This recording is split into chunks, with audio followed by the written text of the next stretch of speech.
5. februara 1994. godine granata ispaljena sa Mrkovića ubila je 68 civila Sarajeva, dok ih je 142 teže ili lakše ranjeno.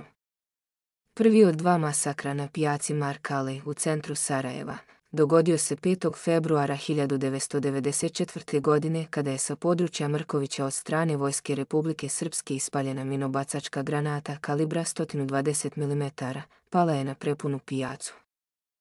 Radovan Karadžić, bivši predsjednik Republike Srpske, pred mehanizmom za međunarodne krivične sudove pravosnažno je u martu 2019. godine osuđen na doživotnu kaznu zatvora, između ostalog, i za terorisanje i granatiranje građana Sarajeva, što je također jedna od tačaka za koje je na doživotni zatvor u junu prošle godine osuđen i komandant bosanskih Srba Ratko Mladić.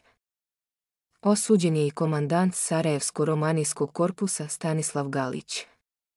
Dragomira Miloševića je Haški tribunal 2009. godine osudio na 29 godina zatvora zbog terora nad civilima u Sarajevu.